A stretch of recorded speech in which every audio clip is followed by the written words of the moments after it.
तो नाजरीन, इस वक्त हमारे साथ कैबिनेट मिनिस्टर और नागपुर के guardian minister doctor Nitin Raut साहब हमारे साथ जुड़ चुके हैं। नितिन राउत साहब, आपका खैर मकदम है न्यूज़ 18 उर्दू में।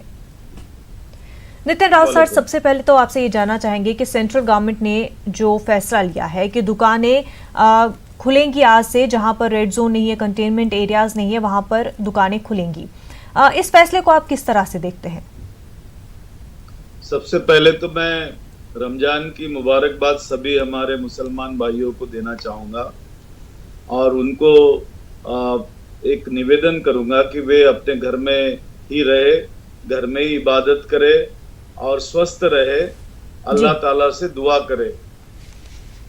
आज जो केंद्र सरकार ने सूचनाएं यहाँ जारी की है, वो सूचनाएं कुछ दुकानें शुरू करने के बारे में उन्होंने की है, लेकिन लोगों का जो आवाम है वो आवाम रुक नहीं रही है, वो आवाम सोशल डिस्टेंस को तोड़ रही है बार बार जी। और वो तकलीफ के कारण वो कितना कारगर साबित होगा ये मैं बता नहीं सकता। पिछले वक्त केंद्र सरकार ने इंडस्ट्री शुरू करने की बात कही थी, लेकिन हमारे यहाँ हिंगना और बुटीबोरी 2 MIDC बड़ी बड़ी है, अभी तक के वहाँ इंडस्ट्री चालू नहीं हुई और केंद्र सरकार ने कहने के बावजूद भी चालू हो नहीं सकी है जी। उसका कारण सोशल डिस्टेंसिंग है और केंद्र सरकार के जो कानून है उन्होंने इस प्रकार से बनाया कि वो फ्लेक्सिबल नहीं है ताकि प्रशासन उसको एडजस्टमेंट करे जी। नितिन जी, नागपुर की अगर हम बात करें तो वहां पे भी दुकानें खुल रही है और पुलिस का ये कहना है कि लोग जो है लॉकडाउन की खिलाफ वर्जी कर रहे हैं, यहाँ तक कि मास्क भी नहीं पहन रहे हैं। ऐसे में आप किस तरह से सरकारी सतह पर इंश्योर कर रहे हैं कि नागपुर जो है वो सेफ रह सके और लोग जो है सोशल डिस्टेंसिंग को उसका पालन कर सके, उसकी अहमियत को समझ सके? आज मैंने दोपहर को 3 बजे इसके बारे में मीटिंग बुलाई है, पूरे प्रशासन को बुलाया है एज ए गार्डियन मिनिस्टर जी। और उसमें हम इस पर चर्चा करने वाले कि आवाम हमको किस प्रकार से क्यों नहीं साथ दे रहा है और दुकानें जो खुल रही है उसका क्या कारण है और हमने क्या इस पे तैयारी की है जी। ये तमाम बातों का जिक्र वहाँ होगा और साथ में रमजान चालू हो चुका है जी। रमजान चालू होने के बाद जो मुस्लिम बस्तियां है उस बस्तियों के बारे में प्रशासन किस प्रकार का रवैया अपनाने वाली है, इन तमाम बातों पर आज हम 3 बजे बैठकर विचार करने वाले हैं और इस पर फैसला करेंगे। नितिन साहब, आप जो है इससे पहले भी जो वज़ीर आज़म ने मैसेज दिए थे आवाम को, जैसे कि लाइट बंद करने का जो 9 मिनट का उनका मैसेज था, इसी तरह से आप काफी क्रिटिकल रहे हैं उन मैसेज को लेकर के, ऐसा क्यों? नहीं, देखिए, अगर मैं कोई गलती कर रहा है, अगर बड़ा भी गलती कर रहा है, उसको अगर कोई दुरुस्त करने के लिए अगर नहीं कहता है तो वो सबसे बड़ी गुनाहगारी होगी, ऐसा मैं समझता हूँ, गुनाह होगा जी। तो मैंने वज़ीर आज़म के नजरों में वो बात लाई कि आपने अंधेरा करने को कहा है, लेकिन उस वक्त आपने तमाम पावर कंपनियों के साथ बातचीत नहीं की, पावर मंत्रियों के साथ बातचीत नहीं की और हमने तुरंत अगर बंद कर दिए बिजली तो हमारा जो ग्रिड है वो ग्रिड फेल्योर हो जाएगा। ग्रिड फेल्योर होने से उसको दुरुस्त करने में काफी समय लगेगा, पूरा भारत अंधकारमय हो जाएगा और उस पर उन्होंने ध्यान दिया। तुरंत उस पर उन्होंने मीटिंग बुलाई, मीटिंग बुलाकर उन्होंने सबसे बातचीत की और नया नोटिफिकेशन निकालकर सबको हिदायत दी, इससे वो प्रोग्राम उनका सफल हो सका जी। नितिन साहब, सेंट्रल गवर्नमेंट ने फैसला लिया कि गवर्नमेंट एम्प्लॉयज के अलाउंसेस DA जो है वो विड्रॉ कर लिए जाएंगे और आपकी पार्टी कांग्रेस जो है इसको गलत फैसला करार दे रही है, क्यों?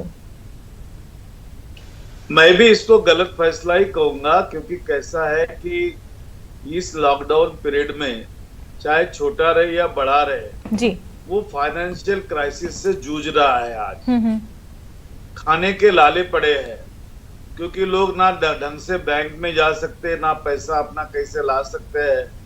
जो लोग अपनी जिनकी रोजी रोटी अपने हाथों पर ही है कि सुबह काम पर निकलेंगे, शाम को घर आकर उन पैसे से खाना खाएंगे, सरकार ने उसके बारे में कोई नया नीति नहीं बनाई है। जिस प्रकार से अभी आप देखिए ना, USA और UK ने जी उनकी अर्थव्यवस्था खराब ना हो, जी इसके लिए उन्होंने रियायतें दी है। जी केंद्र सरकार ने ऐसा कुछ किया नहीं है। अभी जो वर्ल्ड बैंक बता रही है कि इस वक्त भारत का जीडीपी 0 रहने वाला है। ऐसे जी में प्रधानमंत्री महोदय ने, वजीर आजम ने इस पर सभी पार्टी के नेतागणों के साथ चर्चा करके बात करनी चाहिए। जी देखिए कि इसके पहले 31 जनवरी को पहली डेथ हुई हमारे यहाँ कोरोना की, जी और 12 फरवरी को राहुल गांधी जी उस पर बोले, हम्म। लेकिन नजर किनार कर दिया गया उनको, और उनको सुना नहीं गया। उसका भुगतान हम अभी भुगत रहे हैं। उसी प्रकार से आवाम के बारे में या डीए के बारे में राहुल गांधी जी का जो बयान आया है जी वो सही आया है। केंद्र सरकार निश्चित रूप से उस पर विचार करे और समझे कि विपक्ष ने ये भूमिका क्यों रखी है। तो नितिन मैं साहब, ये नहीं कहता। अगर सेंट्रल गवर्नमेंट जो है एक्सपेंडिचर्स कम करने के लिए, क्योंकि रेवेन्यू जनरेट करना है, अगर एक्सपेंडिचर्स कम ना किए, अगर अलाउंस को विड्रॉ ना किया, डीए को विड्रॉ ना किया, तो और क्या कर सकते हैं जिससे कि रेवेन्यू जो है जनरेट हो, एक्सपेंडिचर्स कम हो? कांग्रेस क्या सजेस्ट कर रही है? देखिए 2014 से लगातार जी जो क्रूड ऑयल हम परचेस करते थे, वो क्रूड ऑयल के दरों में कमियां आने लगी है, जी और सरकार ने बहुत सारा उसमें उत्पन्न पा लिया है। रिजर्व बैंक का रिजर्वायर जो था जी वो वहां से भी फंड उन्होंने निकाला। पीएम केयर में आपने काफी सीएसआर इकट्ठा किया है। आप ये भी कह रहे हो कि गवर्नमेंट के ऑडिटर्स उसका ऑडिट नहीं करेंगे, तो इसका मतलब ये हुआ कि पीएम केयर में पैसा काफी इकट्ठा हो गया। जो भारतीय जनता पक्ष की सरकार जहां है वही वो देने वाले हैं, इसलिए ऑडिट न करे। मेरा कहना ये है जी कि केंद्र की सरकार ने खुलापन रखना चाहिए इसमें, और विपक्ष के अच्छे सुझाव होंगे उसका स्वागत भी करना चाहिए उन्होंने। वो दरिया दिली वजीर आजम यहाँ दिखा नहीं रहे हैं आज। जी नितिन साहब, नागपुर में हमने देखा कि हेल्थ वर्कर्स पर ऐसे इंसिडेंट्स हुए कि अटैक हुआ, अब्यूज का फेस करना पड़ा। तो आपने किस तरह के इकदामात, किस तरह के स्टेप्स लिए नागपुर में, ताकि जो फोर फ्रंट पर फाइट कर रहे हैं कोविड-19 के साथ, तो उनकी सेफ्टी जो है वो बरकरार रह सके? मैं सबसे पहले तो कोरोना के वो योद्धा जो है, जो फोर फ्रंट पे कोरोना के साथ फाइट करके हमारे आवाम की हिफाजत कर रहे, उनको सलाम करता हूं। और उनकी सुरक्षा की जिम्मेदारी सरकार की बनती है। उस दिशा में हमने कारगर कदम उठाए हैं और आज वे सुरक्षित है, ये मैं आपको आश्वस्त करना चाहूंगा। इसमें सफाई कर्मचारी भी नहीं छूटे हैं, उनकी भी केयर ले रहे हम। पुलिस कर्मचारी की भी केयर ले रहे, डॉक्टर्स की भी ले रहे, नर्सेस की भी ले रहे। और सबसे बड़ी बात यह है कि इस आपातकालीन स्थिति में बिजली भी उतनी उपयुक्त है। बगैर बिजली के ना पानी आ सकता है, बगैर बिजली के ना हम ऑपरेशन कर सकते हैं, ना वेंटिलेटर पे हम किसी को दे सकते हैं सेवा।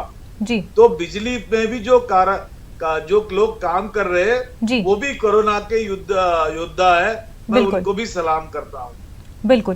तो नितिन साहब, क्या आप जो है खुद जो है नागपुर अपने एरिया में गए, वहाँ पर जो ऑफिसर्स हैं, लोकल लीडर्स हैं, उनसे बातचीत की? आपने देखा कि किस तरह से पूरे एरिया में जो है एक प्री प्लान तरीके से पूरी सेफ्टी को यकीनी बनाया जा सके? मैंने पूरे जिले का दौरा किया, ग्रामीण इलाके का दौरा किया, मैंने शहर में भी मैं घुमाऊं और मैंने पूरा जायजा लिया। रोज शाम को हमारे यहाँ टास्क फोर्स की मीटिंग होती है 5 बजे। सारे अधिकारी वहां आकर अपनी बात रखते हैं कि आज क्या हुआ, क्या नहीं हुआ और कल क्या करना है। और इस प्रकार से हम यहाँ पर कानून और सुव्यवस्था बनाने की कोशिश कर रहे हैं। लेकिन मेरी दरखास्त वजीर आजम से यही रहेगी कि वजीर आजम ने, विपक्ष चाहे कोई भी हो, उनके अच्छे सुझावों का स्वागत करना चाहिए। रमजान के महीने में हमारे जितने मुस्लिम इलाके हैं, उस इलाकों में वे अपने घरों में रहकर रमजान मनाएं। इस दृष्टिकोण से उनका रमजान का प्लानिंग होना चाहिए, नियोजन होना चाहिए। जी। आपने बात की मुस्लिम एरियाज में रमज़ान के वक्त जो है सहूलियात जो है उनको यकीनी बनाना चाहिए। तो मुंबई में हम देखते हैं कि जो स्लम एरियाज है जहाँ पर मुस्लिम्स ज़्यादा रह रहे हैं, उन एरियाज में बिजली जो है सही तरह से नहीं पहुंच पाती है। संडेज को या हफ्ते में कुछ दिन वहां तक बिजली पहुंचती है और इस वक्त में लॉकडाउन के चलते और भी ज्यादा परेशानियां हो रही हैं बिजली कटौती की वजह से।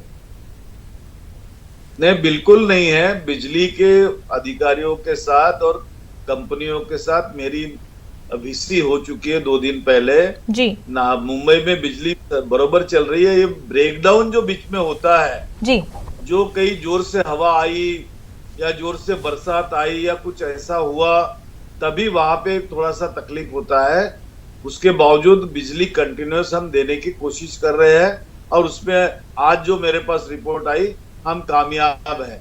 स्लम एरियाज में भी सर, क्योंकि स्लम एरिया से में जो है लोगों को गर्मी एरियाज में भी हमने जी एक निर्णय लिया है जी कि लॉकडाउन के पीरियड में कहीं बिजली बंद होगी नहीं, बिजली 24 घंटा मुहैया कराई जाएगी और लोगों से कोई भी बिजली की जो फीस है वो वसूली नहीं जाएगी, ना ही उसकी रीडिंग ली जाएगी।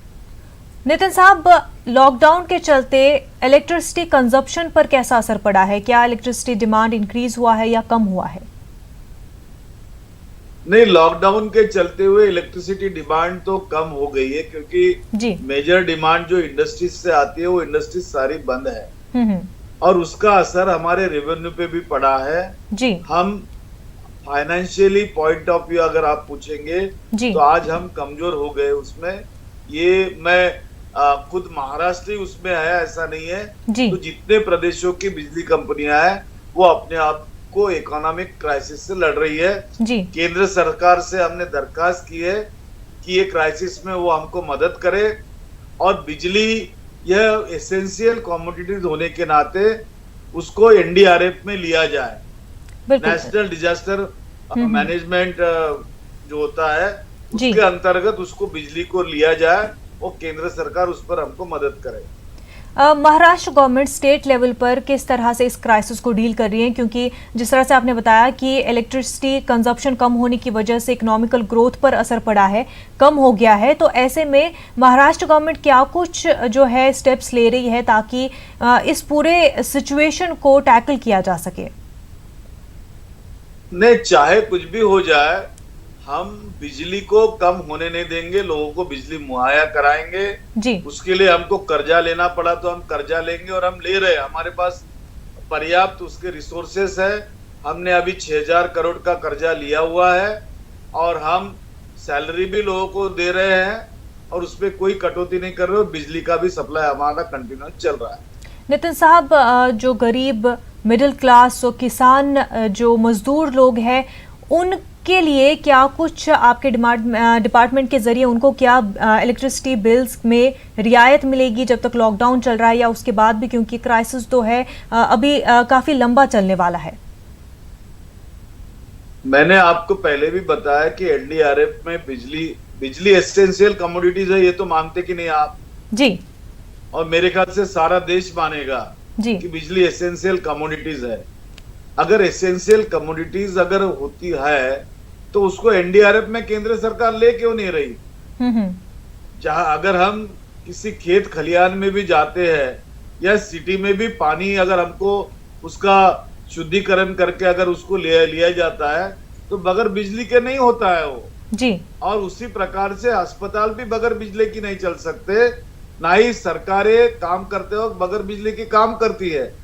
जब वो हमारी एसेंशियल कमोडिटीज बन चुकी है तो उसको एनडीआरएफ में लेने के लिए केंद्र सरकार को क्या तकलीफ है?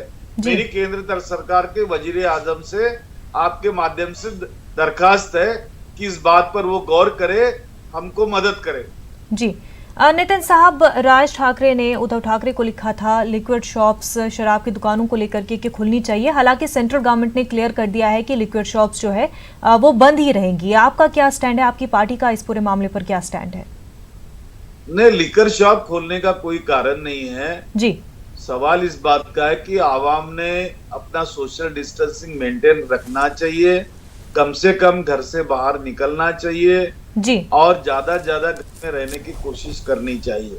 जी अगर अवाम सरकार ने दी हुई सूचनाओं का अगर सही ढंग से पालन करेगी जी तो निश्चित रूप से ये कोरोना, यह जो महासंकट हमारे ऊपर महायुद्ध के भांति आया है, जी ये युद्ध जो है ये अदृश्य है। जी कोरोना अगर सामने दिखा रहता तो हमने उसको खत्म कर दिए रहते, लेकिन जो चीज अदृश्य है उससे लड़ते वक्त प्रशासन के साथ शासन के साथ जी अगर आवाम सहयोग ना करे तो हम उस पर मात नहीं कर सकते। जी इसलिए उन्होंने हमको करनी चाहिए। जी नितिन साहब, जिस तरह से आपने कहा कि फोर फ्रंट पर जो काम कर रहे हैं, बिल्कुल सब सलाम करते हैं उनको, पूरा मुल्क सलाम करता है उनको। ये बताया कि महाराष्ट्र गवर्नमेंट जो है इन फाइटर्स के लिए क्या कुछ स्कीम, कोई इंश्योरेंस पॉलिसी, रिलीफ के तहत मॉनेटरी बेनिफिट इन लोगों को दे रही है? देखिए, हमारे जो मुख्यमंत्री है जी उद्धव जी बाला साहब ठाकरे, उनके मार्गदर्शन में पूरा प्रदेश अच्छे से काम कर रहा है जी। और हम 3 पार्टियों की सरकार होते हुए भी जी हमारे देश के एक वरिष्ठ नेता श्री शरद पवार जी, हमारी कांग्रेस पार्टी के अध्यक्षा श्रीमती सोनिया गांधी जी, ये इनके मार्गदर्शन में जी महाराष्ट्र को हम अच्छे खासे ढंग से संभाले हुए हैं जी। लेकिन आर्थिक स्थितियां तो सभी की बिगड़ते जा रही है जी। जब गरीब की बिगड़ती तो सरकार की भी बिगड़ती है। लेकिन ऐसे वक्त सरकार ने जिम्मेदारी जो लेनी पड़ती है वो जिम्मेदारी केंद्र सरकार की होती है। केंद्र सरकार ने अभी तक हमको जीएसटी का हमारा जो पैसा है जी जो हमारा अधिकार है वो तक के वापस नहीं किया हमको। तो हमारा वजीर आजम से दरखास्त रहेगा कि वो तो भी वापस करे हमको, ताकि हम लोगों को रियायत देने में उसका उपयोग कर सकें। जी बिल्कुल। डॉक्टर नितिन राउत साहब, आपका बेहद शुक्रिया हमारे साथ बातचीत करने के लिए। तो नाजरीन, ये थे महाराष्ट्र के एनर्जी मिनिस्टर और साथ ही वर्किंग प्रेसिडेंट महाराष्ट्र कांग्रेस के डॉक्टर नितिन राउत। बुलेटिन में फिलहाल इतना ही, हमें दीजिए इजाजत। आदाब।